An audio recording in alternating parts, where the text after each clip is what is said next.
Chapter 1. The signature etched on ice. It was in the dead of a bitter January when the peculiar case of the signature etched on ice came to stir Holmes from his violin-induced languor and draw us both once more into the realm of eerie puzzles and unfathomable minds. London lay beneath a coat of frost that silenced even the rattle of wheels on cobblestone, and the Thames itself wore a sheet of filmy grey ice, a rare occurrence that gave the city a strange, suspended stillness.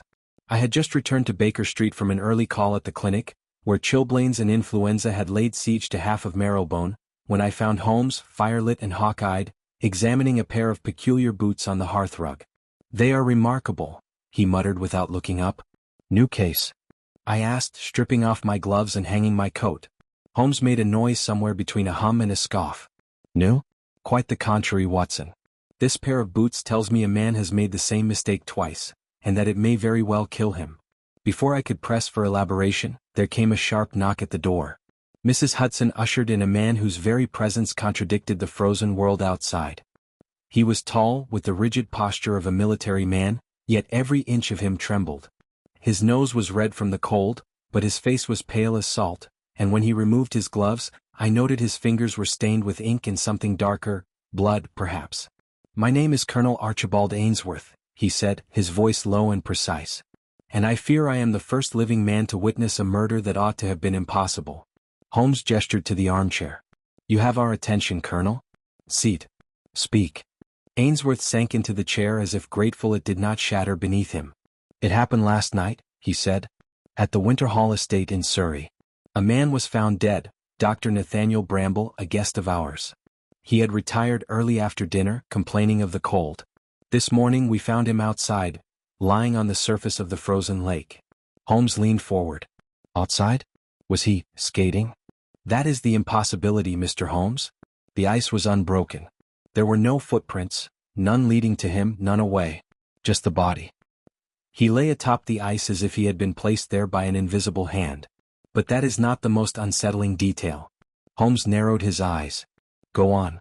Ainsworth drew a folded photograph from his inner coat pocket and handed it over. It was a black and white image, clearly taken hastily in the gray light of morning. The body of a man, frozen stiff in his nightshirt, lay upon the lake's surface. But what drew the eye, what made even Holmes exhale softly, was the signature. Etched into the thin frost near the body, clearly visible, was a single name, and Bramble written backward. "Curious," Holmes murmured, "as though the lake had signed its victim." "I assumed it was a joke," Ainsworth said hoarsely, "until I looked more closely. It's not scratched into the frost. It's etched into the ice itself, Watson. The name is embedded, frozen as if seared in by something impossibly precise." "And you have not disturbed the body?" "Not beyond photographing it. The local constable has sealed the grounds. But I fear the press will arrive by midday. I need this understood before gossip deforms it." Holmes rose, his entire bearing changed. "You've come to the right man, Colonel. But understand, this is not the work of invisible forces. There is a method here buried beneath the frost. Watson, the game is afoot." By noon, we were bound for Winterhall in the Colonel's waiting brougham. Holmes refused to speak during the ride, eyes fixed on the drifting snowflakes outside, fingers pressed together beneath his chin. I knew this look well. His mind was combing possibilities, discarding the ordinary, and sifting for the impossible that could be rendered logical by precision. When we arrived, the estate rose from the fog like something painted in ash. Winterhall was an old manor, brick-veined and brooding, nestled beside a small man-made lake that now sat utterly still, white, flat, and merciless. A uniformed constable greeted us at the entrance, cap frosted, mustache stiff. "Body still untouched, sir. Just as we found it." Holmes gave a curt nod. "Excellent. Watson, we shall begin with the lake." The scene was almost surreal. Bramble's form lay twisted, arms splayed as if he had been dropped from a height. But there were no fractures that I could see. The surface beneath him was undisturbed save for the ghostly indentation of his weight. No cracks. No sign of how he had arrived. But that name. It shimmered faintly in the sunlight now breaking through the clouds. And Bramble, reversed, each letter etched as if carved by a needle-thin blade and then frozen over again. Holmes crouched. A signature reversed suggests either a mirror, or a trace made from behind. He pulled a magnifying glass from his coat and examined the edges of the etched letters. "Extraordinary," he muttered. "The marks cut deep, but they narrow at inconsistent angles. Not a single continuous tool. No, this was made stroke by stroke. I shivered, not from the cold but the eerie deliberateness of it. And the victim? Holmes asked. Dr. Nathaniel Bramble, Ainsworth repeated. A physician though retired. Reclusive but brilliant. He was visiting at my invitation. We were old schoolmates. But he kept mostly to himself. Spent hours walking the estate. Lately he had been muttering about shadows and ice. Nonsense, I thought. Did he have enemies? Not that I know of. But he was not well liked. The housekeeper despised him. And there was, well, perhaps it is nothing, but last week I overheard him arguing with my niece, Evelyn. She was distraught afterward but refused to speak of it. Holmes stood abruptly. Watson, we must speak to Miss Evelyn. And the housekeeper. But first, one question, Colonel. Was Dr. Bramble left-handed or right? Right, Ainsworth said. Certainly right. Holmes' eyes twinkled, a storm behind the glass. Then why, Watson, he said softly, was his name signed backward with the hand of a left-handed man? The frozen air grew stiller. A mystery had begun. And it promised to be one of Holmes' most curious yet. Chapter 2, Frostmere in Silence. The hansom cab pulled us through a whitewashed London, its streets dulled beneath a hush of snow that muffled even the clatter of hooves. Beside me, Holmes sat perfectly still, his keen eyes watching the fogged window as rooftops blurred past like shifting pieces on a great, silent board. Frostmere, he murmured almost to himself. A sculpture hall made of stone, yet visited by death through ice. I said nothing, for I had long learned to let Holmes' mind roam unfettered in the early hours of a case. Already I had seen the change in his countenance, the sharpened gaze, the twitch at the corner of his mouth, the sudden intensity that meant he had begun his descent into the undercurrent of a mystery. The Frostmere Exhibition Hall stood behind wrought iron gates on a quiet street just off Bedford Square. Even from a distance, one could see the hall was built for show. Its arched facade of granite and pale brick glimmered beneath a light dusting of frost, and its high windows were rimed with the breath of last night's freeze. 2 constables stood at the main entrance, their collars turned high and their boots stamping in the cold. One of them saluted as we approached. Mr. Holmes? Inspector Gregson is already inside, sir. Holmes gave a faint nod and swept past, and I followed into the entryway, a vast marble vestibule with iron lamps overhead and the cold echo of winter in its bones. The silence struck me first. Though the building was designed to host large crowds, there was no sound now but the occasional drip of melting ice and the low murmur of voices beyond the corridor. Gregson met us in the main exhibition chamber, his coat dusted with snow and his mustache twitching with restrained impatience. Morning, Holmes. Bit of a mess this one. Never seen anything quite like it. Holmes did not offer a greeting. Show me the body. Gregson led us across the vast floor, where incomplete sculptures loomed like frozen phantoms. At the center of the chamber, beneath the high glass dome, lay the scene of the crime. Clarence Devereux's body had already been covered with a white sheet, but his posture beneath it was unmistakable. The twisted angle of the limbs, the head turned too sharply, the hands clenched. Beside him stood the half-carved block of ice, its crystalline surface glistening under the filtered light above. And on its smooth face, etched with an artist's precision, the chilling words remained, "I was first." Holmes approached the ice and crouched, studying the lettering without touching it. Interesting, he muttered. I leaned in as well. The message, it implies a grievance, does it not? Perhaps a rejected artist, as Halbert suggested. Holmes did not respond. He had taken a magnifying lens from his coat and was examining the lower edge of the ice, then the floor beneath it. Watson, he said at last, do you observe the curious arrangement of the ice shavings near the base? I bent to look more closely. Indeed, where I might have expected a messy scattering, the shavings appeared to radiate outward in a peculiar fan, as though the ice had been deliberately shaved in a single direction. It suggests the carving was done swiftly, Holmes murmured, and under pressure. Gregson interjected, frowning. The coroner places the time of death between 3 and 4 this morning. The staff arrived shortly after 6 and found him already cold. Locked doors? Holmes asked. Every one of them. No sign of forced entry. Windows bolted from the inside. Holmes tapped his fingers together, then stood and looked toward the high rafters. Inspector, is there access to the roof? Gregson blinked. Yes, service stairs in the back. But we checked. No prints in the snow up there. Holmes nodded absently. Even so, I would like to see it. But first, Mr. Perry, the night watchman? He's in the curator's office, Gregson said, gesturing toward a side hall. Bit shaken but coherent. We found Mr. Perry to be a wiry man in his 60s, with watery blue eyes and a noticeable tremor in his right hand. He rose stiffly as we entered, hat in hand. I swear, gentlemen, I didn't hear a thing. Made my rounds every hour. Checked the front hall, the sculpture floor, even the supply rooms. Nothing out of place until morning. Holmes studied him a moment. What about the tools? Were they all where they should be? Far as I saw, yes. Though that young lad, Felix, he's one of the newer sculptors. He had some custom bronze chisel, I believe. He's not here today. Was Mr. de Vere known to stay late? Occasionally, Perry nodded. He'd inspect the works after hours. Wanted a private eye on the progress, he'd say. Holmes turned to Gregson. We shall want to speak to this Felix. And Desmond Cry as well. I'll have men find them, Gregson assured. As we returned to the exhibition floor, Holmes paused beside the chisel rack. One space sat empty, its label reading Felix Norwich. He said nothing for several moments, then turned to me. Watson, did you notice something curious about Mr. Halbert? Only that he seemed distressed. Indeed. But did you hear his phrasing? I have encountered a death I cannot begin to explain. Curious choice. Not a death in my family, not even a murder. It was as though he spoke of a riddle. He faced the ice sculpture again. And the signature carved into this block, it was not a flourish. It was a message. Left not merely to shock but to claim precedence. He walked to the body again and gently lifted the sheet. Clarence de Vere's face was still twisted in frozen fear, his eyes wide, his mouth open. Holmes studied him and then whispered, more to himself than to me, not merely killed Watson. He was made to witness something. Something that terrified him, before the end came. We left Frostmere with the light beginning to dim behind snow-laced clouds. The mystery had only begun, but already I sensed the ice concealed more than its polished surface suggested.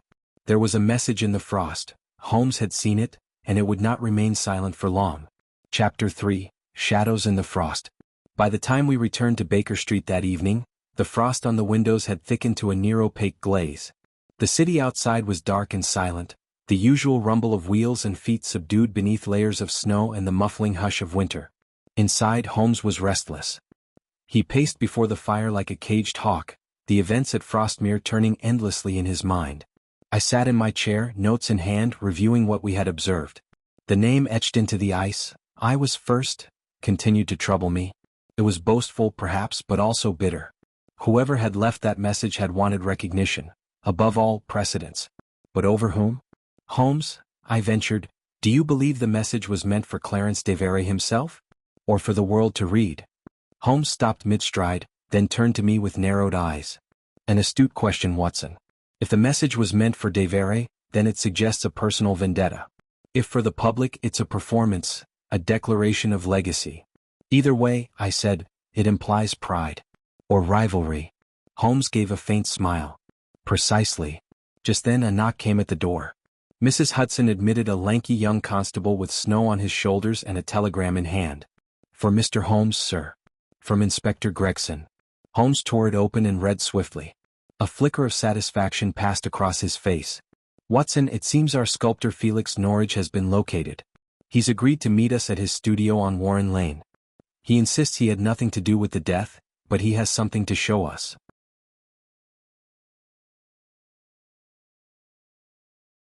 20 minutes later, we stepped into the narrow, dimly lit confines of Norwich's studio. It was a cluttered space, half workshop, half living quarters, its air thick with the scent of iron filings and damp wool. A fire crackled feebly in a corner hearth, and above it, shelves sagged under sketches, bronze casts, and curling sheets of wax paper.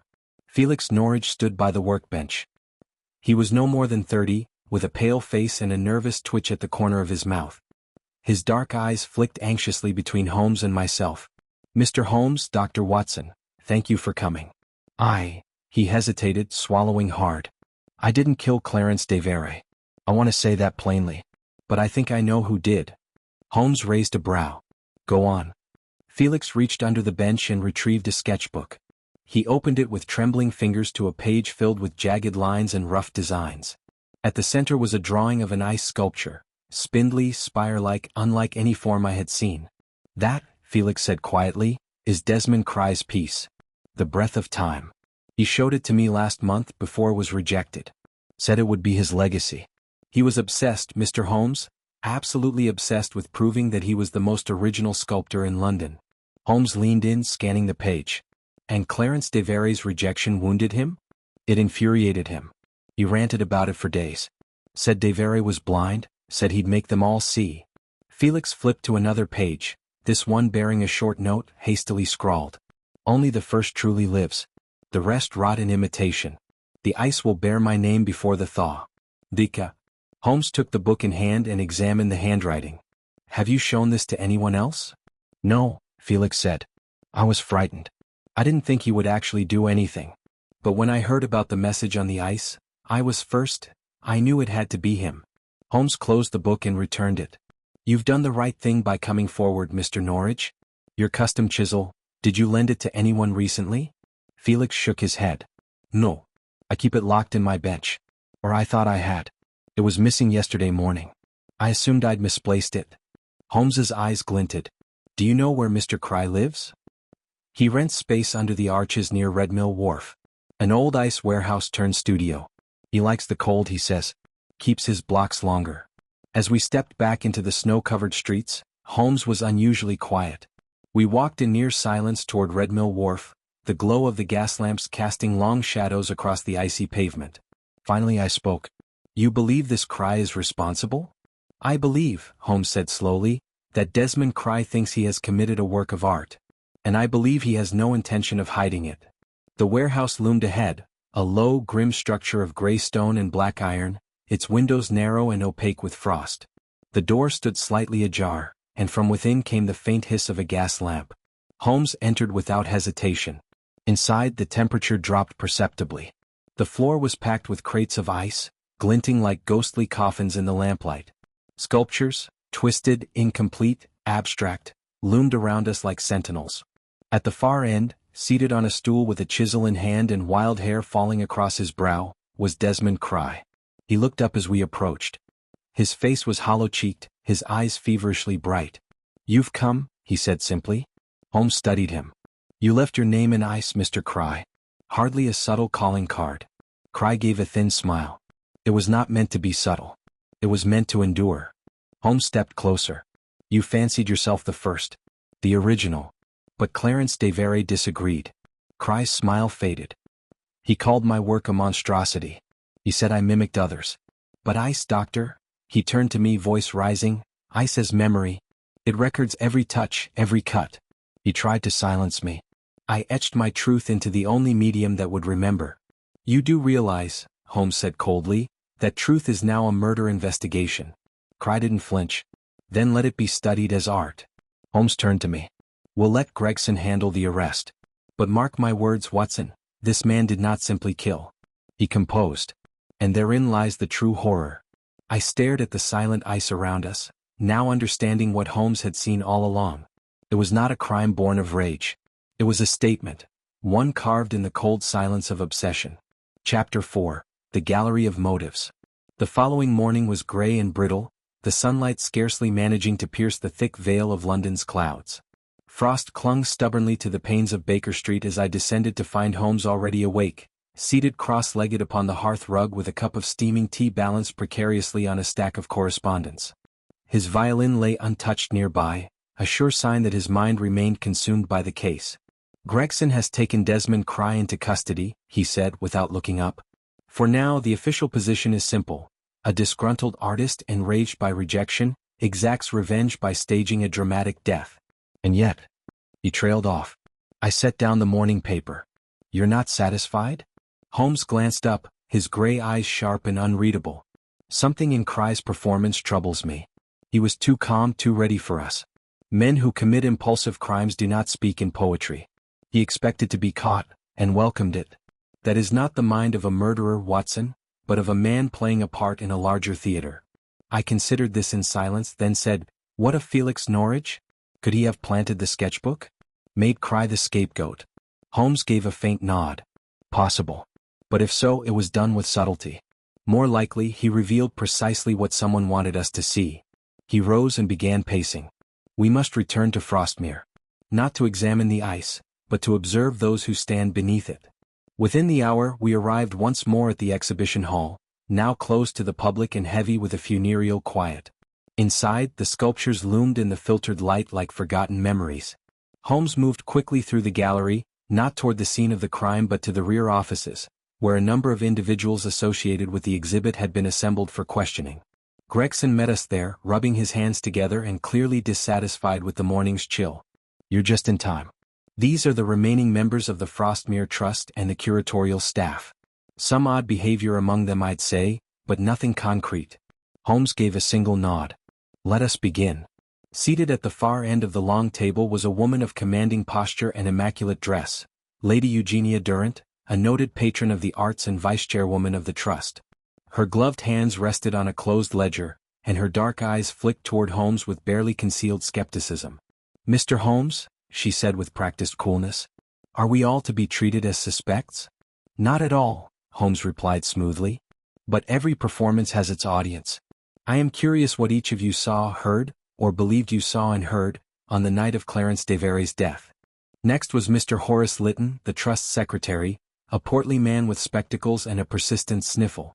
He claimed to have been home ill the night in question, a fact confirmed by his housekeeper. Then came Ms. Iona Greaves, the Hall's junior curator. Young, sharp-eyed, and eager, she expressed deep dismay over Devereux's death but added nothing useful, except a curious remark. "He was different that day," she said. "Restless.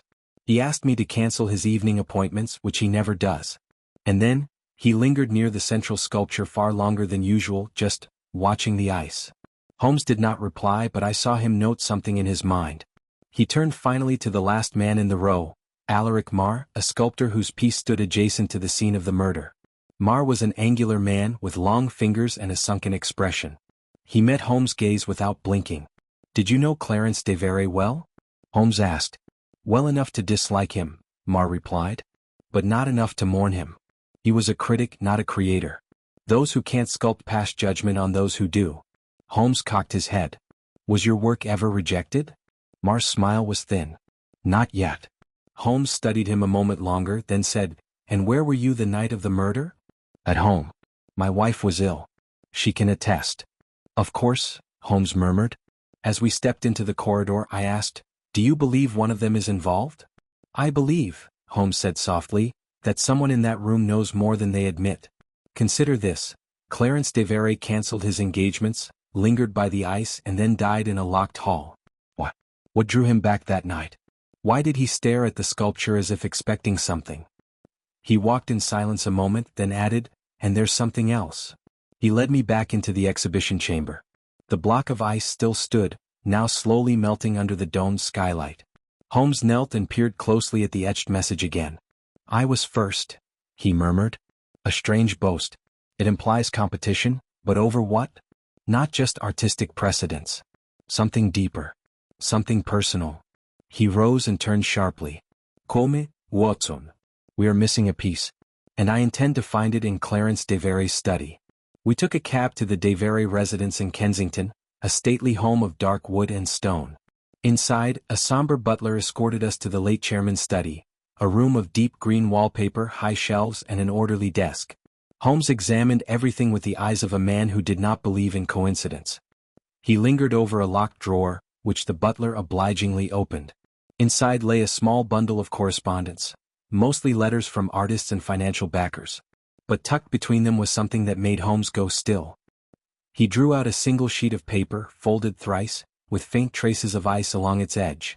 On it were the words, "You stole my vision. You will see it returned in death." No signature.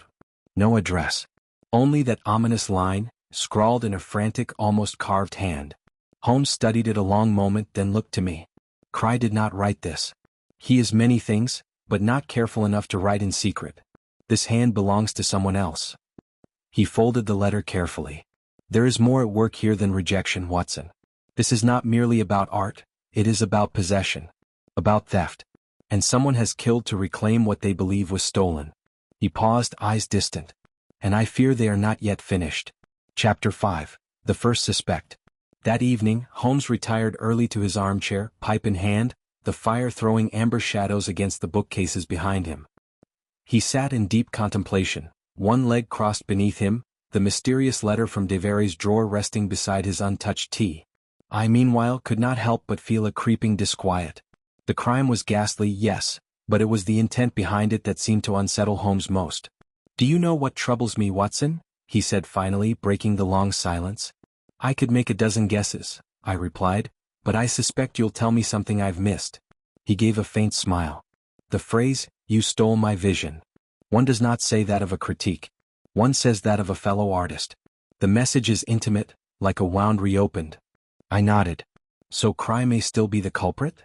"Or a pawn," Holmes said quietly. "A distraction. A man of eccentric behavior and open resentment makes for an easy villain. But the truly dangerous figure is the one who leaves no obvious trail, who strikes not in anger but in cold, deliberate retaliation." Just then a knock came at the door and Mrs. Hudson entered bearing a note. "From Inspector Gregson, sir," she said. "Delivered by messenger just now." Holmes opened it swiftly, and his eyes narrowed as he read. "We've taken Desmond Cry's chisel into evidence. Blood traces match the victim. However, a new witness has come forward.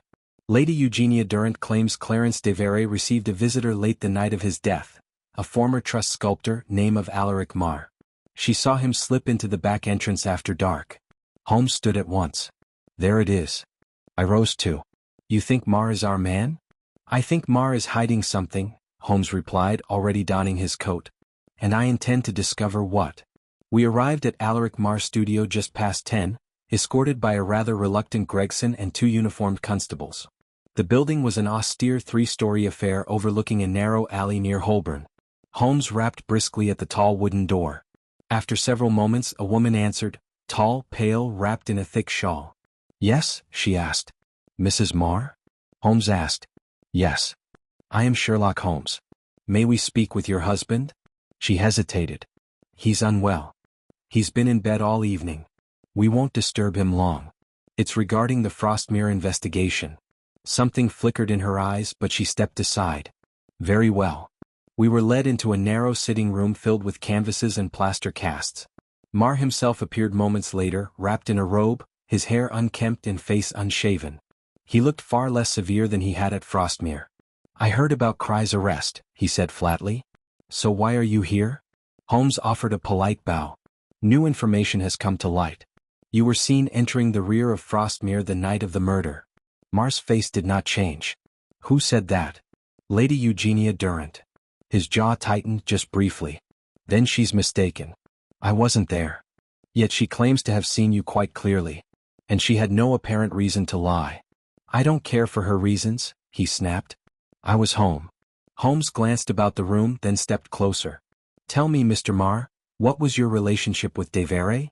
Marr hesitated. "We both know he was more than just a critic to you." "He stole from me," Marr said at last, his voice low. "Years ago. A concept. An entire sculptural design. I submitted a piece to the trust, a concept titled The Weight of Memory, and within a month I saw a similar sculpture displayed, credited to a newcomer de Vere had sponsored. My design. My proportions. Even the materials. He denied it, of course. Said it was coincidence. But I knew." Holmes nodded slowly. "So you harbored a grudge." "More than a grudge," Marr said bitterly. "He ruined my reputation. After that, I was branded unoriginal. Every work I presented was scrutinized, dismissed. Clarence thrived. I nearly vanished." Watson leaned forward. "And yet you remained on the trust?" "I needed it. Needed the exhibitions. I swallowed the bile and kept my place." Holmes was watching him keenly. "And did de Vere know that you had discovered the theft?" "He suspected," Marr muttered. "I confronted him once after too many drinks. He laughed it off, said artists borrow from one another. Said inspiration was a communal river." Holmes's expression did not change. "And did you visit him the night he died?" Marr stared at Holmes for a long moment, then looked away. "I did," he said at last. Watson and I exchanged glances. "Why lie about it?" Holmes asked softly. "Because I knew how it would look," Marr said wearily. "He's dead. I hated him. Of course I'd be the obvious suspect." "Then tell us why you went." "I went to confront him. Nothing more. I wanted him to admit it just once. He didn't. He brushed me off. Said I was wasting his time. So I left." Holmes was silent for a long moment. "Did you see anyone else in the hall?" "No," Marr said. "Just Clarence. The sculpture wasn't even finished. And what of the phrase carved into the ice? I was first? Does that mean anything to you? Mar hesitated again, then said, It sounds like something Cry would say. He was obsessed with originality. Always claimed he was the first of a new generation. Holmes's face remained unreadable. Thank you, Mr. Mar. We'll see ourselves out. As we walked back into the cold night, I said, Well, that was nearly a confession. Holmes shook his head. No, Watson. That was a performance. You don't believe him? I believe he confronted Devere. But he left out something crucial. Either he wasn't alone, or he saw something he has no intention of revealing. We walked a few more paces in silence. Then Holmes added, And the most telling detail? Yes. He said the sculpture wasn't finished. But the message was already there. I stopped short. Then that means... Yes, Holmes said quietly. Someone else arrived after Mar, and left their name in ice. Chapter 6, The Secret Clue. The next morning dawned gray and listless, with slivers of sleet falling against the windows of Baker Street like the sound of a pen scratching paper. Holmes had not slept. I found him hunched at the window shortly after 6, his profile stark against the pallid light, gaze fixed not on the street but on the horizon of his thoughts. I stirred the fire and poured a cup of tea, setting it beside him. You've been thinking about Mar? Among other things, he murmured. Tell me, Watson, why would a man lie about when he arrived at a crime scene, but freely admit that he went at all? I thought for a moment. To obscure what he saw or whom. Just so, Holmes said, straightening. Mar was there. He admitted it. But the timing, he claims the sculpture was unfinished. Yet when the body was discovered, the phrase was already etched. Someone arrived after him, yes, but Mar could have seen the carving and lied about it. That would mean one thing. He's protecting someone. Exactly. Before I could press him further, a loud rap at the door interrupted our thoughts. Mrs. Hudson opened it moments later, revealing none other than Inspector Gregson, damp, red-cheeked, and wearing the expression of a man burdened with unpleasant news. I've just come from Newgate, he said without preamble. Cry was found unconscious in his cell this morning. Apparent laudanum overdose. We believe it was smuggled in somehow. He's alive but barely. Holmes's eyes narrowed. How convenient. Gregson rubbed the bridge of his nose. Too convenient. He was the easy culprit, and now we've no confession. If he dies, well, the magistrates will call it an admission of guilt. Holmes shook his head slowly. Which is precisely what someone wants. Gregson looked up sharply. You're suggesting someone tried to silence him? Or remove him from suspicion, Holmes said. Either way, it confirms what I suspected. Cry was being used. He was flamboyant, erratic, bitter, perfect to draw attention. But I no longer believe he authored the carving. Gregson blinked. Then who did? Holmes gave a thin smile. That's the question I intend to answer. And I believe the answer lies in the tool, not the ice. Gregson frowned. The chisel? Indeed. I'd like to see it. An hour later we stood in the evidence room at Scotland Yard. The bronze chisel, Felix Norridge's custom tool, lay on a velvet cloth within a glass-topped case. It was a curious piece, unlike the mass-produced instruments beside it. Its handle bore faint etchings, ornamental at first glance, but Holmes stared at them intently. He gestured for a magnifier and examined the shaft beneath the decorative spiral. Ah, he said softly. What is it? I asked. Holmes turned to Gregson. Have your men cleaned this tool? No. It's untouched since recovery. Holmes angled the chisel toward the light. Then tell me, Inspector, why are there 2 blood traces? Gregson stepped closer. 2. Here, Holmes pointed. One smear at the tip, consistent with striking flesh, no doubt Devere. But a second, near the base of the handle. Older. Dried. It clings to the groove of the etching, nearly black. Gregson bent to see for himself. Could have cut a hand, perhaps. Not unless the wielder was grasping it backwards. No, this was left long before the murder. And it raises a question. How long has this chisel been missing? Gregson blinked. Felix claimed it vanished a day before the crime. Holmes's lips curled. He was mistaken. Or lying. This tool has not seen the inside of his bench for at least a fortnight. I felt a chill pass through me. Then someone else had possession of it, someone who could have planted it. Precisely, Holmes said. Felix may be honest, or may be deceived. But either way, this chisel was not stolen the day before the murder. It was borrowed, used, returned. Or replaced. We returned to Baker Street with the wind rising behind us. Holmes was quiet again, his brows knitted tightly as we rode. I could see the strands of the case tightening around him like wires drawn taut. When we arrived, another message awaited us, a note left by a messenger boy and signed, written in rushed, almost trembling script. You must come to Frostmere. Midnight. Alone. There is something beneath the sculpture you did not see. A friend. Holmes read it twice, then handed it to me. A friend, they say. How quaint. You're not going, I said firmly. He looked amused. Of course I'm going. Then I'm going with you. You may follow at a distance, he allowed. But if this is genuine, they won't speak to both of us. And if it's a trap, well, I shall be quite prepared. I sighed. I've heard that before. The day passed slowly, the hours ticking by with maddening reluctance. Holmes spent the evening cleaning his revolver with clinical precision, then sorting through his notes by lamplight. I prepared a second revolver and concealed it in my coat pocket, knowing better than to trust that our mysterious friend bore goodwill. When midnight came, the city was steeped in shadow and mist. We arrived at Frostmere to find the front gates ajar, just slightly as though touched by hesitant fingers. Holmes passed through without hesitation, and I followed at a distance, my footfalls muffled by the fresh snow. Inside the main hall, the ice sculpture still stood at the center, dimly lit by the gallery's safety lamps. Holmes stepped forward, scanning the floor. Then just below the platform he crouched. There, half hidden beneath the wooden base, was a thin fold of parchment, coated in frost but preserved. Holmes retrieved it and opened it carefully. The handwriting was the same as the earlier threat. The name you seek is not Cry. It was never Cry. He carved nothing. He only watched. Ask yourself, who stood by Clarence's side for years, knowing every secret, every fear? Who would wait, and wait, until the blade could fall? Holmes rose, eyes bright. Watson, he whispered, the truth is beginning to surface. And at that moment, a figure darted through the shadows near the door. Holmes turned, already moving. Quickly after them. We gave chase into the night, not yet knowing that what we pursued was not just a messenger, but the beginning of the end.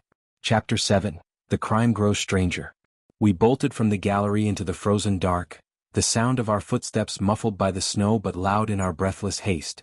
The figure ahead moved like a shadow between shadows, fast, hunched, and familiar with the grounds of Frostmere. Holmes led, weaving between sculpture crates and ice-laden benches, his eyes sharp despite the gloom.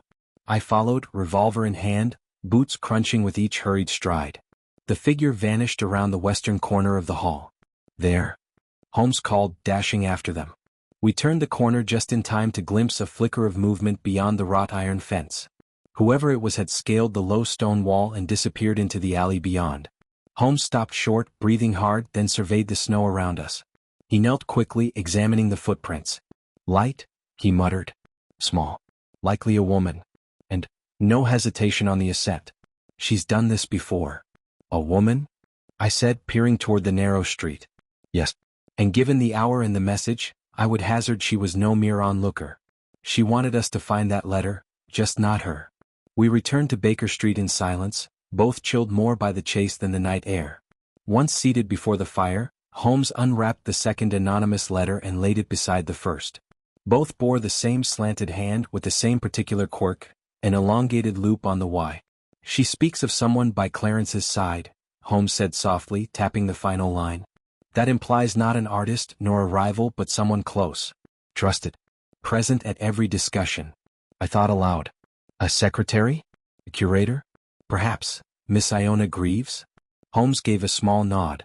Precisely my thought. She knew the exhibitions, knew Clarence's habits. And yet, she has remained just on the periphery, helpful but conveniently uninformed. He stood and paced slowly. But we mustn't leap. Let us examine what this new information offers. Someone knew Clarence's fears. Someone waited patiently, until the blade could fall. I shivered at the phrasing. It reads more like a diary than a threat. Indeed. It is the voice of someone emotionally involved. Not the rage of Desmond Cry, nor the bitterness of Mar. This is grief twisted into purpose. The following morning, we returned to Frostmere once more, this time with Holmes unusually still during the cab ride, his mind working behind his gray eyes. Gregson met us at the gate with furrowed brows and a short temper. You know there was a break-in last night? He said. Watchman swears he saw a figure fleeing toward the alley. Didn't get a good look, but confirms someone was here. We encountered her ourselves, Holmes replied mildly. Though I suspect her visit was not to steal, but to confess. Gregson blinked. Confess. Indirectly, Holmes said. But she gave us a name, or rather, pointed us toward it. We walked together to the central chamber. The ice sculpture now glistened thinner than before, its once crisp lines melting into softened edges. Holmes approached it slowly, then gestured for the wooden platform to be lifted. Help me here, Watson. Between the two of us, we shifted the platform aside, revealing the marble floor beneath. Nothing appeared unusual, until Holmes ran a gloved hand across a series of faint scratches near the base. There, he whispered. I knelt beside him. Marks? Yes. Scoring. And look, see the faint circle? Something was mounted here. A stand or a base recently removed. A different sculpture? I asked. Not quite. Look again. Now I saw it. The outline was not square but oblong and the scratches ran in two concentric spirals. Not a sculpture, Holmes said softly. A pedestal. Likely used to display something before the exhibition opened. Gregson joined us, frowning. You're saying the killer moved it? I'm saying, Holmes said slowly, that this sculpture was not meant to be here at all. The ice was brought in after the stand was removed. Someone replaced the item, altered the scene and carved the message as the final stroke. He stood abruptly. This was never an impromptu killing. It was staged. Crafted. Each element placed with precision. Gregson muttered an oath. That means Devereux's body was moved. Indeed. And posed. But why? Because the scene was meant to tell a story, Holmes said. And that story ends with I was first. But it begins with something else, something that was removed from this room before the body was discovered. Gregson shook his head. Then we're not just looking for a killer. We're looking for what they took. Holmes nodded. And I believe Miss Greaves may know exactly what that was. We found her in the archives room, sorting through catalogs of prior exhibitions. She looked up with surprise, real or well-feigned, as Holmes entered. Mr. Holmes, she said, brushing her skirt. Back so soon? Iona, he said without preamble, what stood on the central pedestal before the ice sculpture was brought in? Her composure faltered. I'm not certain. We change the layouts often. Perhaps a bust? Or? No, Holmes interrupted. It was an unfinished work. Something personal to Clarence Devereux. Something he kept off the official inventory. I don't. Iona, he said more gently, someone used your position. Or perhaps you were involved willingly. But either way a piece was removed. And Clarence died in its place. She lowered her gaze. He told me never to speak of it. So it existed. She hesitated. Yes. Holmes waited. It was a private commission, she said softly. Clarence sculpted it himself. Few people knew he worked with stone, but he did. It was small. Abstract. A twisted spiral, he called it First Light. Said it represented his legacy. Where is it now? I don't know, she whispered. The night before the gala he removed it. Said it was no longer appropriate. He seemed afraid. Holmes gave a slow nod. And who else knew about First Light? She looked up and her lips parted to speak, but then she froze. Miss Greaves? I prompted. Her eyes shifted, not to Holmes, not to me, but to something behind us. Lady Durrant, she said quietly. We turned. Lady Eugenia stood in the doorway, perfectly composed. Her black gloves were immaculate. Her expression was unreadable. I believe, she said, it's time we spoke candidly. And with that, the gallery of motives narrowed sharply to its most elegant figure. Chapter 8. A lady's silence breaks. The silence that followed Lady Eugenia's pronouncement was like the pause between movements of a symphony, tense, deliberate, and heavy with anticipation. She stepped into the room with the elegance of a woman accustomed to commanding attention. Her gloves folded neatly in one hand, her gaze unwavering. Holmes, who had remained still as marble, offered a slight nod of deference. Lady Durrant. We were just speaking of the sculpture First Light. You seem to have caught us at a most opportune moment. I've come, she said, because I believe the truth has fermented long enough in the dark. And because I grow weary of silence. She turned briefly toward Iona Greaves. Miss Greaves, I would ask you to excuse us. What remains to be said is not for unguarded ears. Iona cast a nervous glance at Holmes, then at me, and quietly slipped from the room. The door clicked shut behind her. Lady Eugenia walked to the edge of the room and placed a gloved hand atop the archive table. You're correct, Mr. Holmes. First Light did exist. And Clarence did not sculpt it. He merely signed it. Watson blinked. Then who? My late husband, she said. Aubrey Durant. The name hung in the air like a distant bell. Holmes said nothing, his eyes narrowed in concentration. He was a sculptor of modest reputation, she continued. Quiet. Observant. Often overlooked, which suited him. He had ideas that outstripped his era, abstract, emotional, steeped in symbolism. But Clarence, he was clever, ambitious, and utterly without scruple. She began pacing, the cadence of her footsteps even and measured. 10 years ago, my husband created First Light in the privacy of his personal studio. He never intended to exhibit it. It was a meditation on memory, twisting upward from a fractured base. A man climbing his own grief. When Clarence saw it, he praised it in public, even toasted Aubrey at a private gathering. But when the Frostmere Trust formed, he quietly proposed it as his own commission to launch the inaugural exhibit. Holmes interjected quietly. And your husband? Died 6 weeks later, she said. Her tone remained cool, but her hands had begun to tremble. They said it was heart failure. But I have always believed it was despair. He never confronted Clarence. He simply let go. Watson leaned forward. Did Clarence know you suspected? Of course he did. But he also knew that if I spoke, I would be dismissed as a widow clinging to illusions. I had no signature, no sketches, no proof. Only grief. Holmes stepped nearer. But then years later the sculpture reappeared. Yes, Devere had hidden it away. And now, as his career waned, he intended to reclaim it, exhibit it under his name once more. I tried to dissuade him. I begged him. He refused. And so, Holmes said carefully, you returned to Frostmere the night of the murder? Lady Eugenia met his gaze squarely. I did. I entered quietly. I had no weapon. Only a purpose. I intended to remove the sculpture, First Light, before the gala. He was in the gallery. Alone. He heard me. Turned. Said I had no right to interfere. She paused. He became enraged. Came toward me. There was a struggle. Holmes waited. I didn't kill him, she said quietly. I swear that to you. He slipped. His foot caught the edge of the platform. He fell, struck his neck on the base. I heard it snap. I felt a chill crawl up my spine. You didn't call for help? I panicked, but not with fear, with resolve.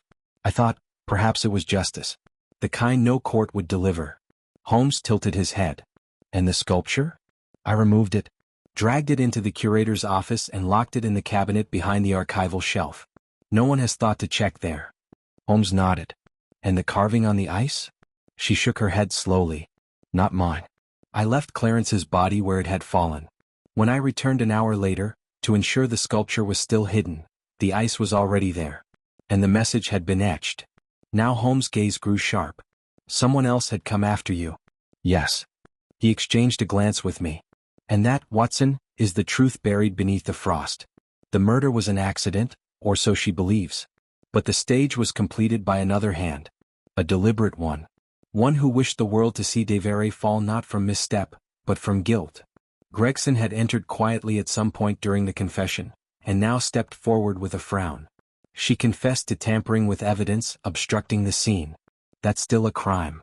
She's admitted to far more than that, Holmes said coolly, but less than murder. Gregson rubbed his temples. Then we're looking for a third visitor to Frostmere that night? Yes, Holmes said. A hand that carved the message. Perhaps even moved the body. And someone who knew Devere's guilt, not only from suspicion but through direct knowledge. Lady Eugenia turned away from us, resting a hand against the frosted glass. I was not the only one who knew Aubrey's work, she said softly. One other person saw First Light in his studio. A young protégé who visited frequently. Holmes went still. Who? She turned back. Felix Norwich. We left the hall at once, our coats barely fastened, the sleet returning with renewed force. Holmes said little as we hailed a cab, but I saw it in his eyes, the click of a final gear slipping into place. You suspected him? I asked. I suspected everyone, Holmes said grimly. But now I see the pattern. He admired Aubrey Durant. He saw the theft. And then he saw the thief honored, praised, and preparing to parade the stolen work once more. I stared out at the passing streets. But if Clarence died by accident? Then Felix saw an opportunity, Holmes finished. And he took it, with ice as his canvas and vengeance as his muse. We arrived at Warren Lane just past dusk. and the door to Felix Norrige's studio stood open. Chapter 9, The Studio of Echoes. The door creaked on its hinges as Holmes pushed it wider. A breath of cold, dust-laced air drifted out, tinged faintly with the scent of iron and oil, residues of chiseled bronze, sharpened blades, and the long hours of solitary work. Felix Norrige's studio stood silent, the hearth dark and the lamps unlit. Snow trailed in from the threshold in thin, hesitant lines, as if even the wind was unsure of its welcome. "Stay close," Holmes murmured. We entered slowly. The interior was as we remembered, chaotic but organized in a sculptor's logic. Tools hung on racks, drawings cluttered the table, and casts of hands and twisted abstract forms peeked from every corner like half-formed thoughts. But something had changed. Attention hung in the room. The kind one feels not when danger is present, but when it has just passed.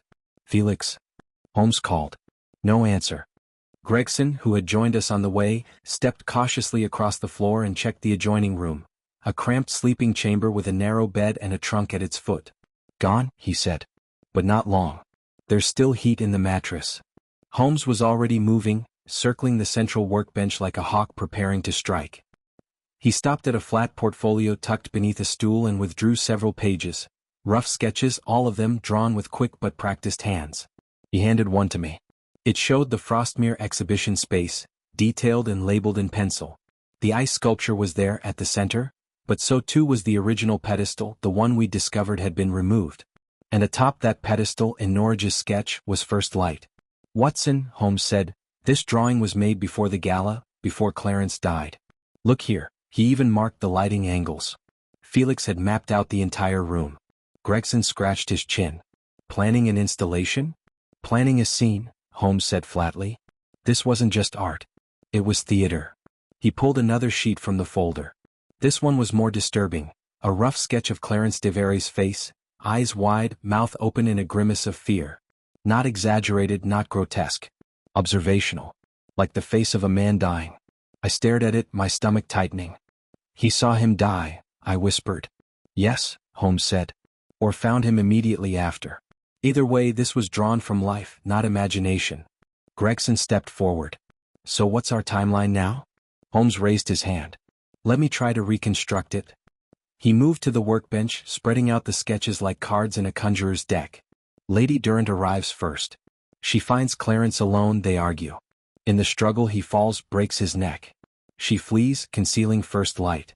He tapped one of the sketches. Felix arrives next. Perhaps to meet Clarence, or perhaps already intent on making a statement. He finds the man dead. And here, the decision is made. He sees his chance. He clears the platform, removes the stand, and places the unfinished ice block, probably already stored nearby. Then he carves those 3 words, "I was first." Watson frowned. But why not simply expose Clarence's theft? Why stage something so elaborate? Holmes's face hardened. Because Felix is not a man seeking justice. He is a man craving recognition. His mentor's work was stolen. His own name overlooked. He decided to correct the record, not with words but with spectacle. He turned death into an accusation no one could ignore. A sudden crash from above startled us all. Gregson drew his revolver. Upstairs. We ascended the narrow staircase to a loft storage space. The trapdoor had been left slightly ajar. Holmes climbed first, moving quietly. We followed into the low-ceilinged attic, where crates and covered frames formed a maze of dust and wood. "Felix," Holmes called softly. A shuffle of movement answered from the far corner. Holmes moved forward cautiously, lantern in hand. I followed, heart pounding. Then we saw him. Felix Norrige sat slumped against the wall, back pressed to a crate, his arms wrapped around his knees. His eyes, dark and sunken, watched us with hollow clarity. "You've come," he said. "At last." Holmes didn't reply. Felix looked down at his hands. "I thought perhaps I'd disappear before you arrived. Not by choice, just by evaporation. I'm tired." "Where were you?" Gregson asked. "Nowhere. Everywhere. I walked all night. I saw Clarence in every window. Heard his voice in every alley." Holmes crouched beside him. "You found his body. But you didn't kill him." Felix shook his head. "No. He was already gone. Lady Durrant had fled. The room was empty. But I saw what had happened. The guilt was written on his face even in death. And you decided to speak for the dead." "I decided," Felix whispered, To write history the way it should have been written. With truth carved in ice. Holmes studied him quietly. You carved that phrase. Yes. I was first. You meant it for Aubrey Durrant? Felix nodded. He taught me how to see, not just with my eyes but with purpose. Clarence stole from him. From all of us. And so you became his voice, Holmes said. Felix looked up. Was it wrong? That's not for me to say, Holmes replied softly. But it was murder, Felix, even if only by manipulation. Felix exhaled. So what now? Gregson stepped forward, cuffs in hand. Now you come with us. Quietly. Felix rose without resistance. As we led him from the attic, Holmes paused and turned once more to the shadows of the loft. There, barely visible beneath a dust-cloaked sheet, stood a final sculpture, unfinished, angular, reaching upward. Holmes stared at it a moment longer, then followed us down into the waiting gray light. Outside, the snow had begun again, soft flakes falling upon a city that knew nothing of what had been avenged in the frost. Chapter 10. The true motive begins to surface. The arrest of Felix Norridge, though conducted without incident, did not bring the usual air of finality. There was no vindication in it, no triumphant declaration of justice served. If anything, the mood was hushed, brittle. Like the sculptures that had surrounded this entire affair, the truth remained half-carved, its edges indistinct. Holmes sat in contemplative silence for the better part of that afternoon, ensconced in his armchair at Baker Street. The snow continued its steady descent beyond the window, a pale curtain drawn over the city's sins. He finally broke the silence with a quiet observation. There is a danger, Watson, in elegant solutions. They tempt the mind toward closure where complexity still thrives. I looked up from my notes. You believe there's more to this than Felix? Holmes turned his gaze to the fire. Felix is not innocent, but he is not, in the purest sense, guilty. He did not kill Clarence Devere.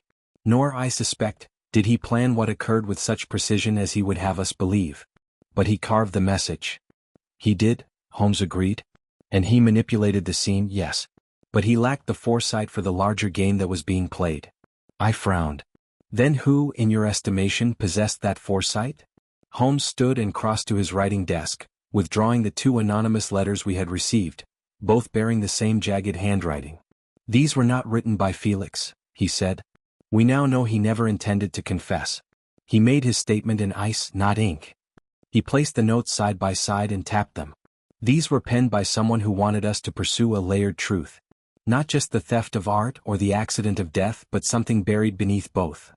I rose, intrigued. Lady Durrant? Holmes shook his head slowly. No. She sought only to protect her late husband's legacy. She had already given up on revenge. She struck out with desperation, not strategy. He opened a drawer and removed the page we had taken from Devere's study, the threatening message. You stole my vision. You will see it returned in death. It is the same hand, he said. Same loops, same slant, same distinctive curl on the final letters.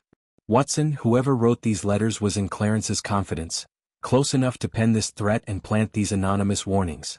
I took a breath. You're suggesting someone orchestrated the entire affair, not just to punish Clarence but to guide us.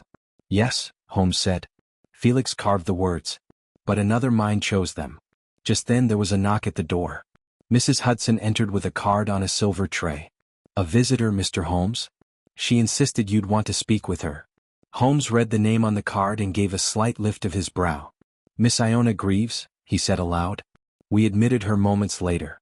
She entered with the air of someone who had rehearsed her arrival, each step measured, each breath deliberate. Her expression was subdued but not fragile. I understand Felix has been arrested, she said quietly. Holmes destyret for hertugsit. Yes. He confessed to staging the scene. But I don't believe he was alone in his efforts. She hesitated only slightly. You think I helped him? I think you knew him better than anyone else at Frostmere, Holmes said. Better even than he knew himself. Her silence was confirmation enough. Holmes continued. Felix adored Aubrey Durrant. You said as much. But it takes more than admiration to carry out such a calculated manipulation of a crime scene. And more than idealism to write those notes. She lowered her gaze. I didn't mean for it to happen this way. Tell us, Holmes said gently. She clasped her hands in her lap, then began. Clarence was a thief, she said. That much you know. But he was also cruel in quieter ways. He used his influence to silence artists, pit rivals against one another and bury dissent. He treated Felix like a servant, despite calling him a protégé in public. She took a breath. I loved Felix. Not as a romantic partner but as something deeper, an idea. He believed in creation, in meaning. And I saw him wither under Clarence's shadow. So you wrote the notes? I said. I did. When I saw what Lady Durrant had done, when I realized Clarence was dead, I knew it was an accident. But then Felix arrived. He froze when he saw the body. He looked to me for direction. You were there? Holmes asked. She nodded. Hidden at first. I watched from the archway. I'd followed Clarence that evening, intending to confront him myself. But Lady Durrant got there first. Holmes leaned forward. And when Felix hesitated, when he failed to act, you gave him the idea. No, she said. I gave him permission. He had the tools. The bitterness. I simply unbound him. There was no pride in her tone. No righteousness. Only the solemnity of someone who had peeled back a truth long kept hidden. You guided him, Holmes said. And when the storm began, you steered it. I thought the world would finally see, she said softly, that Clarence was a fraud. That art still had champions. But it turned to tragedy. Gregson entered then, summoned silently by Holmes. Iona did not resist. She stood and placed her gloves into her coat pocket. I'll give my full account, she said. He shouldn't bear it alone. As she was led away, I turned to Holmes. You were right, I said. Felix carved the words. But she wrote the story. Holmes gazed at the snow beyond the window. Yes, he murmured. And now, Watson, it is time to lay the final trap. There is one last question unanswered, one I suspect our final guest will answer with their silence. Chapter 11, The Bait. The morning was unseasonably bright, with pale sunlight seeping through the frost-laced windows of Baker Street. Yet despite the deceptive calm of the day, there was a quiet electricity in Holmes's movements, an unmistakable tension that always preceded his most strategic maneuvers. He sat at the breakfast table, untouched toast beside him, while a stack of telegrams, scribbled notes, and folded sketches occupied the tablecloth like game pieces waiting to be moved. Watson, he said without looking up, today we finished the performance. Performance? I echoed. He finally looked up. Yes. What began with an accident and was shaped by grief has now taken form as myth. But someone behind the scenes, the true orchestrator, still walks free. And it is time they took their final bow. I set down my cup. You believe there is still another layer? Holmes gave a tight nod. Miss Greaves and Felix Norridge acted out of emotion and shared cause. But the careful timing, the planted clues, the attempted poisoning of Desmond Cry, these required calculation, not passion. You mean someone tried to kill Cry to cement his guilt? Precisely. The laudanum in his cell was no accident. Someone wanted the blame sealed and removed. Holmes rose and walked to the desk, where he unrolled a larger map of the Frostmere exhibition hall. He tapped it with a forefinger. There are only two people with unrestricted access to both the public and private areas of Frostmere. One is Miss Greaves, now in custody. The other? Horace Lytton, I finished. The trust secretary, Holmes confirmed. Always present. Always quietly recording minutes, arranging schedules, and, conveniently, staying invisible. I frowned. But what motive could he possibly have? Holmes opened a drawer and pulled out a small notebook. This was found tucked inside one of Felix's tool crates, wedged between foam blocks. At first glance, unremarkable. But inside. He flipped open the notebook, revealing neat ledgers, sketches of Frostmere's layout, and annotations in crisp handwriting. He turned to a specific page and handed it to me. There, beneath a sketch of First Light, was a notation in the margin. Design sourced by H.L. Concept acquired 1896. Retained for private archive. I stared. H.L. Horace Lytton? Holmes nodded. He was present when Aubrey Durrant first brought First Light to Devereux's attention. He recorded everything, catalogued it even. It was he who ensured the sculpture entered the Frostmere registry unofficially. In short, he knew the truth. For years. And did nothing? Holmes paced. Not quite nothing. He waited. He documented. And then he saw the opportunity to manipulate the scene, not simply to punish Devereux but to elevate his own importance. He wished to be the architect of justice, the quiet curator of a tale that would echo through London's artistic circles. A man obsessed with legacy, I murmured. Exactly. But he never expected us to pull back the curtain. I folded the notebook shut. So what do? Holmes smiled. We bait the trap. He dictated a brief letter and had it delivered to Horace Lytton's home via a private courier. The note was simple. We arrived at the gallery that evening under the pretense of routine examination.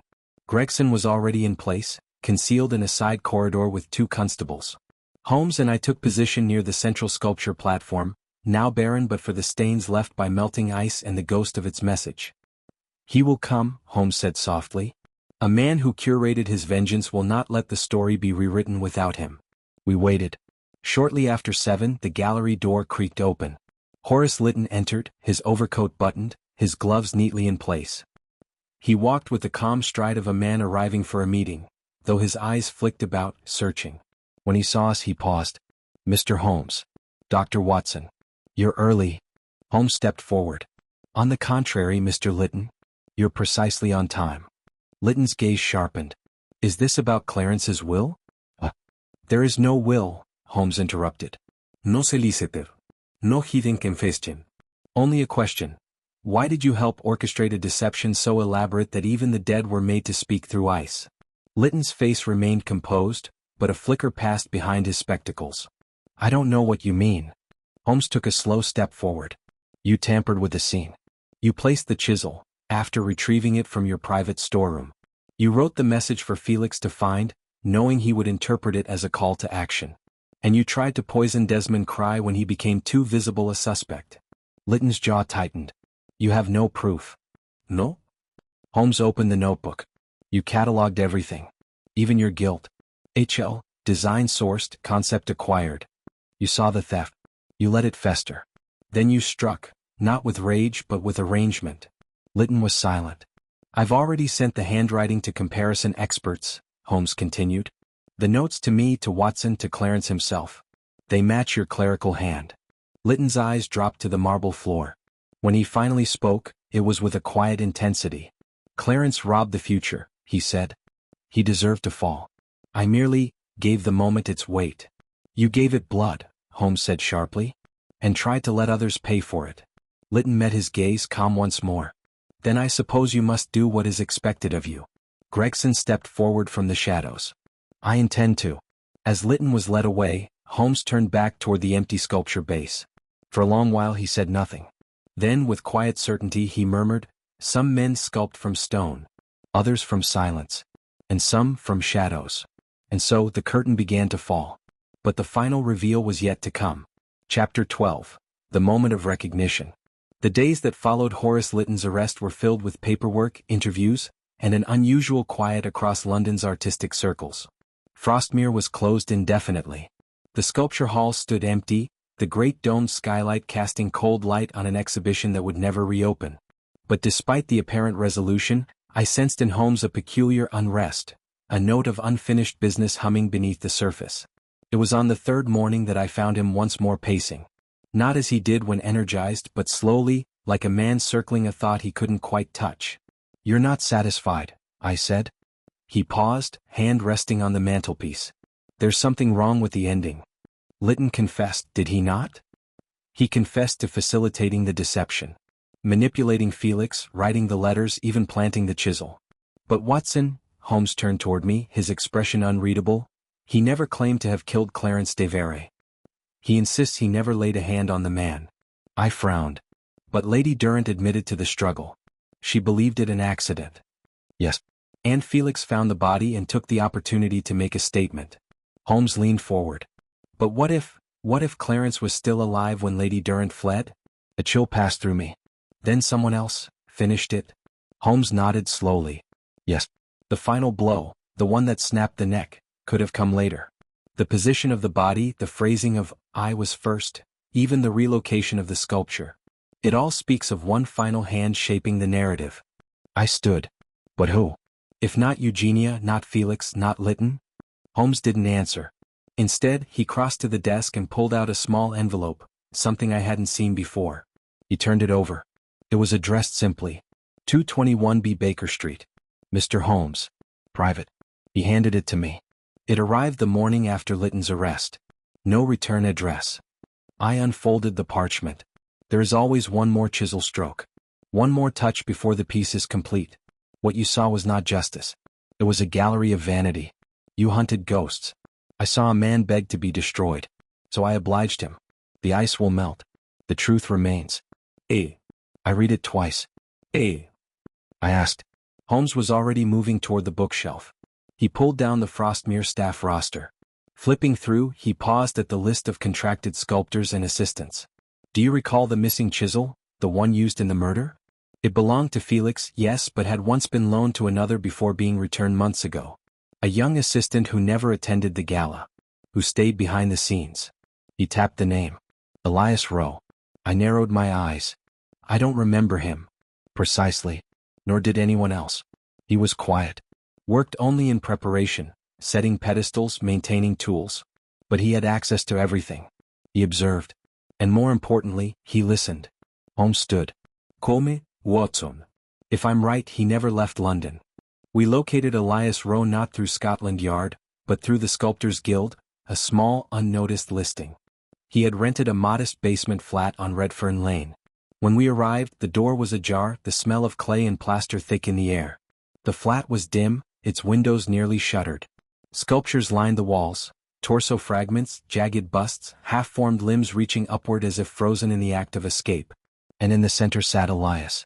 He was no more than 25, thin, his clothes speckled with dust. He didn't look surprised to see us. In fact, he looked relieved. You came, he said. Holmes stepped forward. You wrote the letter. I did. You killed Clarence de Vere. He nodded. Yes. I stared at him. Why? Elias exhaled, then gestured to the sculpture closest to him, a rising spiral of cracked stone. That was mine, he said. My design. I showed it to Clarence 6 months ago, anonymously. I wanted honest critique. I got silence. Then weeks later, I saw the sketches for First Light on his desk. He looked down. He never even noticed I saw them. Just moved on. But I knew. And it wasn't the first time. I'd watched him break artists quietly for 2 years. Stealing what he wanted. Discarding the rest. You weren't the only one who hated him, Holmes said. No. But I was the only one left when the others fled. He leaned forward. I saw Lady Durrant leave that night. I saw Felix arrive and fall into confusion. Then I entered. Clarence was still breathing, barely. He tried to rise. He reached for me. And he said, tell them I was first. Holmes's eyes narrowed. So you carved it into ice. I did, Elias whispered. Because I knew it wasn't true. And I knew no one would believe me if I simply told them. But they might believe the work. You made it a fable, I said. Elias smiled faintly. Art is the only truth that outlives the lie. Holmes stared at him for a long moment. Then he turned to me. Fetch Gregson, he said. The final hand has revealed itself. I nodded, though I felt the weight of the moment settle around us. Holmes stood beside the cracked spiral sculpture as Elias sat, unmoving. It was not murder for gain, Holmes murmured. It was murder for symmetry. And thus the final piece fell into place, not with a shout but with a whisper etched in ice. Chapter 13. The final attempt to escape. The revelation of Elias Rowe's quiet vengeance sent ripples through the household of Frostmere's memory. Yet even as the truth emerged, the shadows clung tightly to the edges of the story, refusing to release their grip so easily. The final hand had been named, the last chisel stroke accounted for, but Holmes remained unsatisfied, his eyes troubled and his movements clipped as he prepared for the next phase. He hasn't run, I said, watching Holmes load fresh cartridges into his revolver with deliberate precision. You said it yourself, he welcomed discovery. Holmes glanced up. Yes. But men who claim peace in the moment of confession are rarely finished speaking. Elias Rowe is a sculptor, Watson. And no sculptor abandons his final shape before it is complete. What do you believe he intends? That depends, Holmes said, slipping the revolver into his coat pocket. On whether he wishes to be remembered, or forgotten. We returned to Elias's flat later that evening, accompanied by 2 constables. But the door that had once hung open in invitation was now firmly shut, and locked from the inside. Gregson pounded on the wood. Rowe, open up. No answer. Holmes pressed his ear to the panel, then gestured for silence. From within there was the faintest scrape, a chair perhaps, or the slow shifting of stone. He nodded to the constables. Break it. With a heavy shove, the door burst inward, the lock splintering. We rushed in, only to find the room darkened and empty of movement. But not of meaning. The sculptures had been overturned, shattered deliberately. The spiral of cracked stone had been split in half, as though its creator no longer wished it to exist. In its place, a new form had risen on the central workbench, unfinished, yet unmistakably symbolic. It was a block of wax, roughly carved to resemble the head and shoulders of a man. No features, only the vague outline of a form encased in smooth, melting surface. Across the front, a single phrase had been carved in jagged slashes. No one was first. Holmes stared at it in silence. "Where is he?" Gregson barked. "He was here just hours ago." Holmes moved toward the workbench and touched the wax. "Still warm. Recently sculpted. He hasn't gone far." He turned to the shattered remnants of the spiral. This wasn't flight.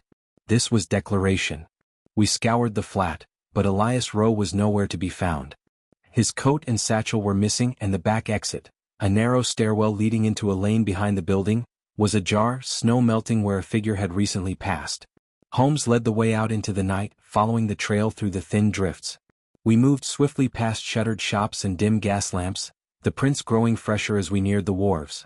At the edge of the Thames, the path grew uncertain. The river churned softly under a sheen of frost.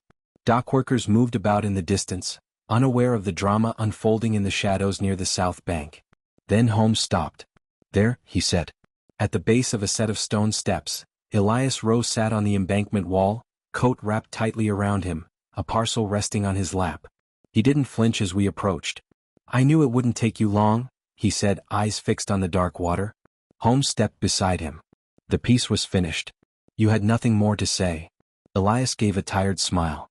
"That's where you're wrong. I had one last thing to return." He opened the parcel on his lap. Inside was First Light, the original sculpture, perfectly intact. "I took it back from Lady Durrant's hiding place," he said. "It didn't belong in a cabinet, or a gallery, or a lie. It belonged here." He stood and carried it to the edge of the steps. Before anyone could stop him, he leaned forward and gently lowered the sculpture into the dark water. It sank without a sound. Gregson stepped forward. "You'll come quietly then?" Elias nodded. "I've said what I needed to say. I made the world look. That's more than most of us ever get." Holmes's voice, when it came, was softer than I expected. "You know you could have left the truth in a letter." Elias turned, the flickering light of a nearby lamp catching in his eyes. "But would anyone have read it?" He said nothing more as Gregson took him into custody. As we walked back through the quiet streets, I glanced toward Holmes. "Do you believe him?" I asked. Holmes took a long moment before answering. "Yes," he said finally. "He was not hiding. He was sculpting." Even his confession was shaped to provoke, to be seen. He looked up at the sky, where the stars hung faintly behind a curtain of cloud. "Some crimes are not born of hatred," he murmured, "but of longing, and those are the hardest to unmake." The Thames carried First Light into darkness that night, its stolen story sinking into silence. But the name Elias Rowe would live longer than its sculptor intended, not in marble or bronze but in whispered legend and frozen truth. And Holmes, as always, walked on, his mind already turning toward the next storm waiting to break. Chapter 14. Holmes closes in, the final clue revealed. The arrest of Elias Rowe marked the close of what Inspector Gregson referred to as a most twisted affair of artistic vengeance. The newspapers had seized on the tale with ravenous delight, dubbing it the ice signature murder and turning Clarence Devereux into both villain and martyr by turns. But Holmes remained unusually distant from the swirl of attention. For 3 days he said little, refused new cases, and buried himself in silence at Baker Street.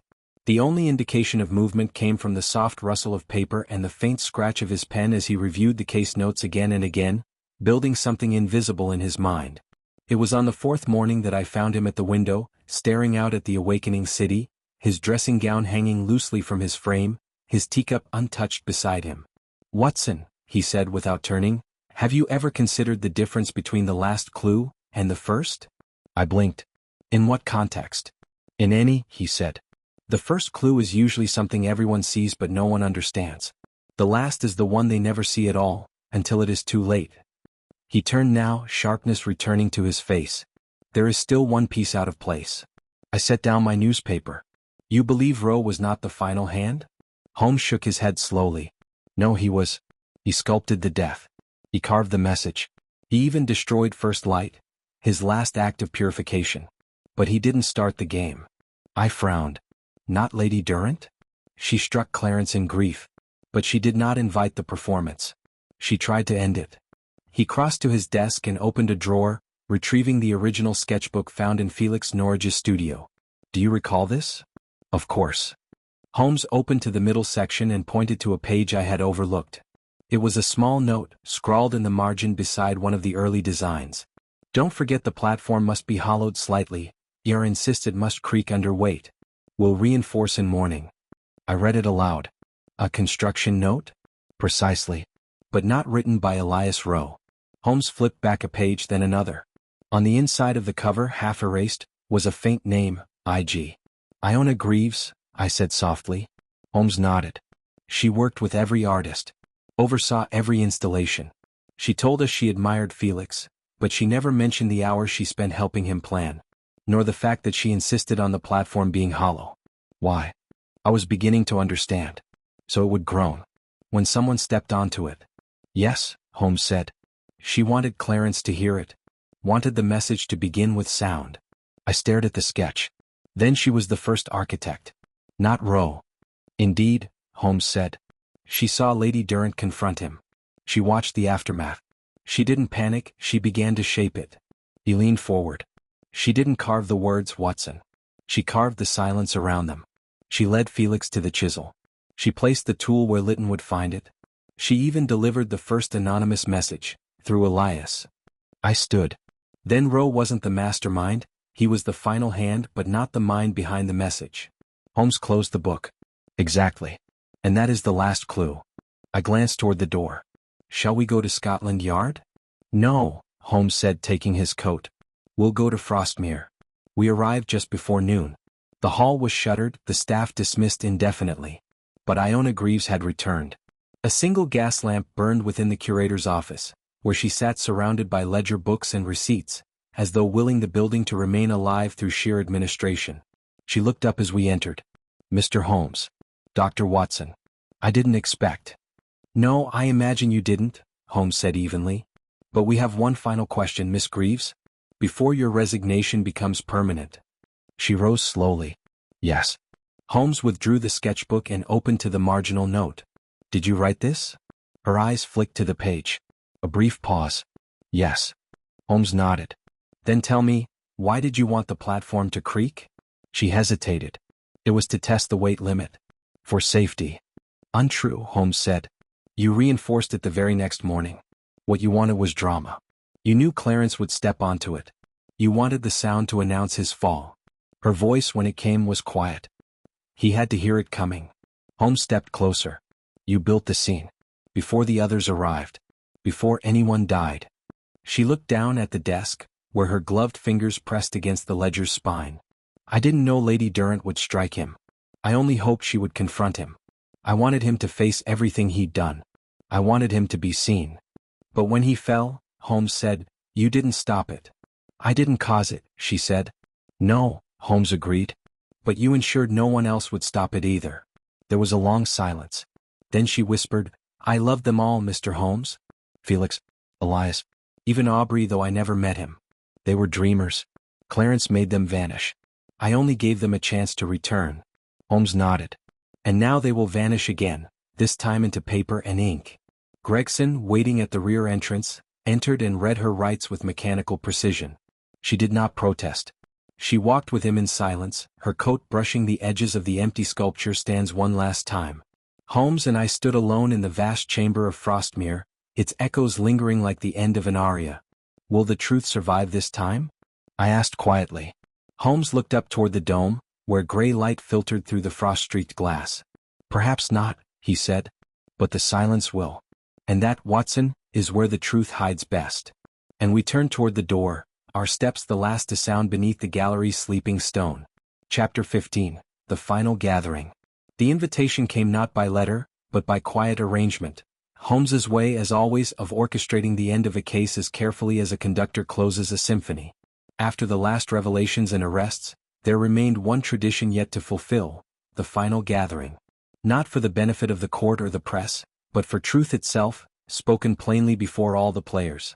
That afternoon, the Frostmere Exhibition Hall opened one final time.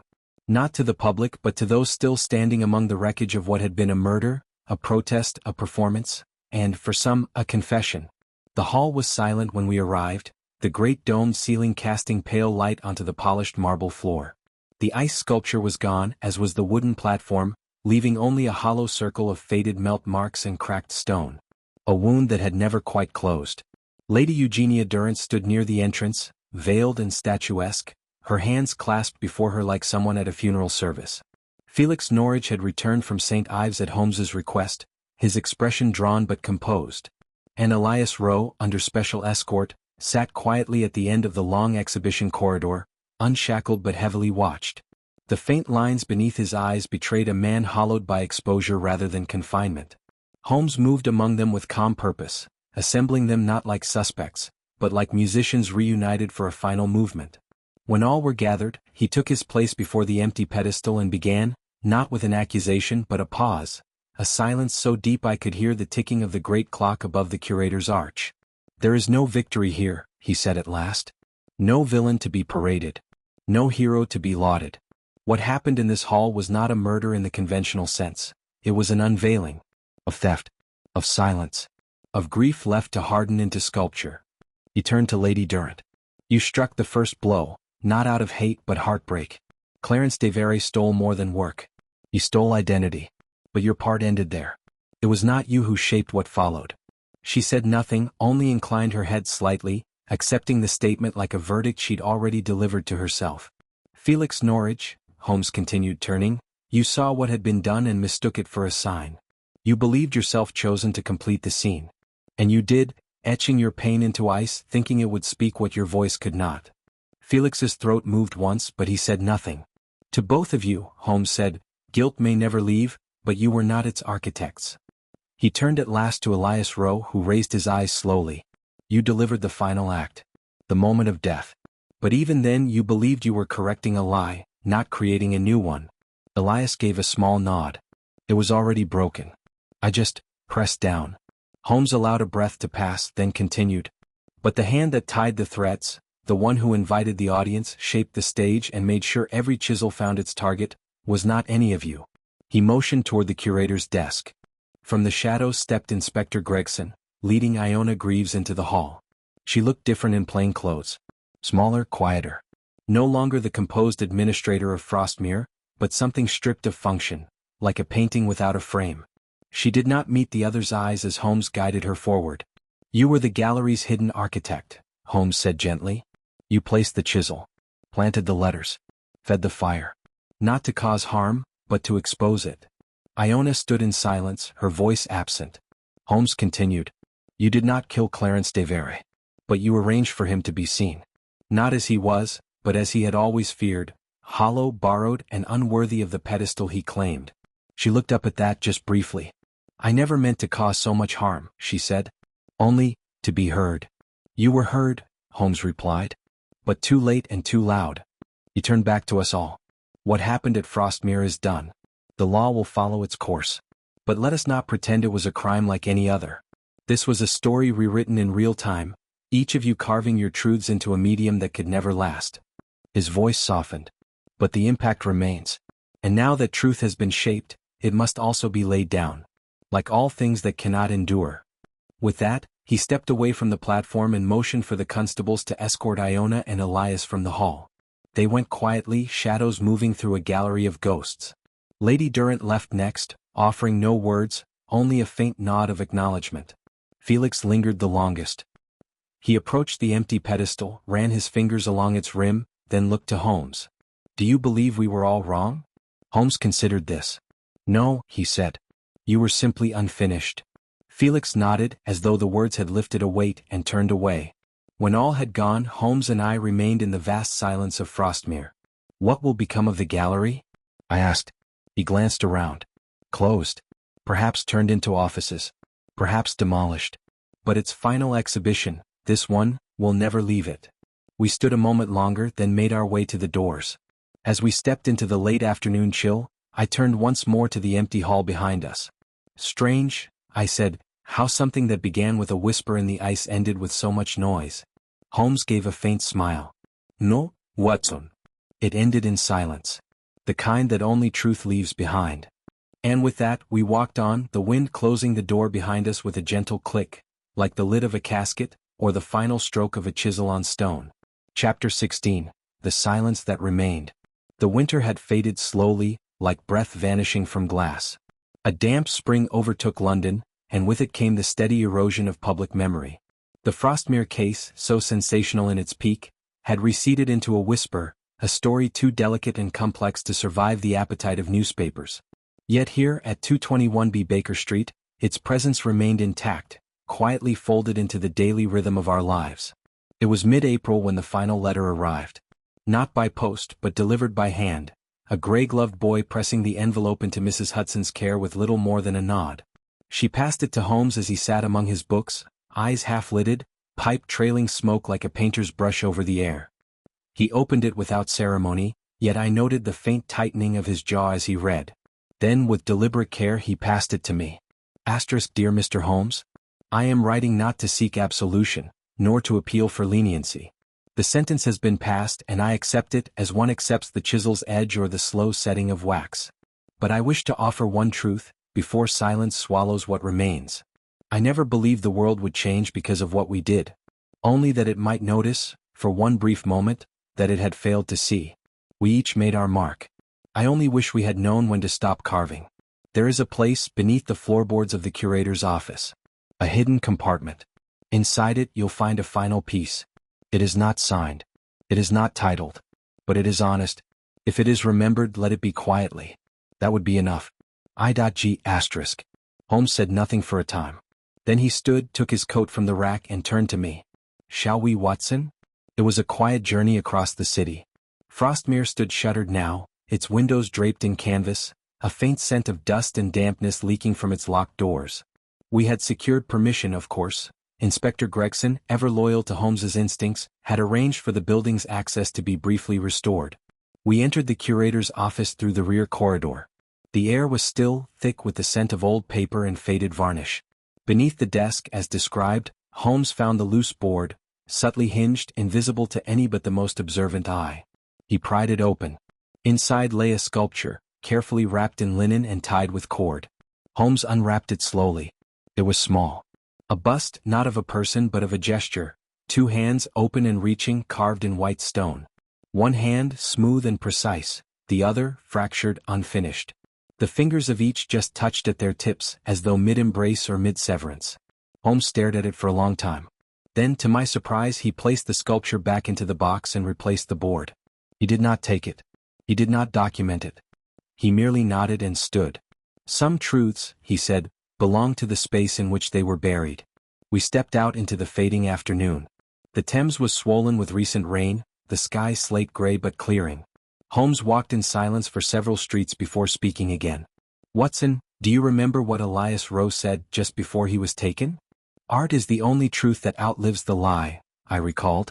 Holmes gave a brief nod. He was wrong. Or perhaps only half right. Memory outlives the lie. Art merely shapes the memory. And the memory of Frostmere? He exhaled. Will fade. As all things must. But it will linger in the minds of those who saw what lay beneath the sculpture. Who listened rather than stared. That night, back at Baker Street, I set pen to paper and began to write not the facts of the case, which were already filed, but the feel of it, the chilled breath of the exhibition hall, the low creak of a gallery platform, the silent pride in Felix Norrige's eyes as he etched his pain into ice.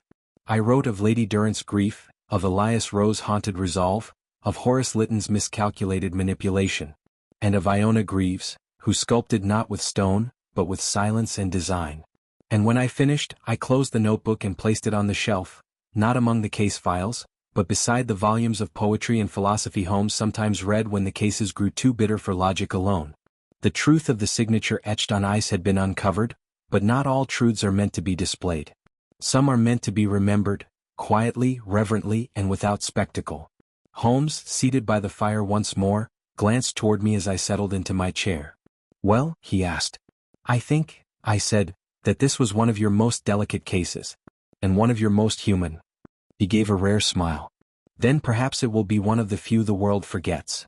And with that, the case was closed, not with a bang but with the faintest click of a drawer closing, and the memory of a phrase carved into melting ice. I was first. No longer a boast.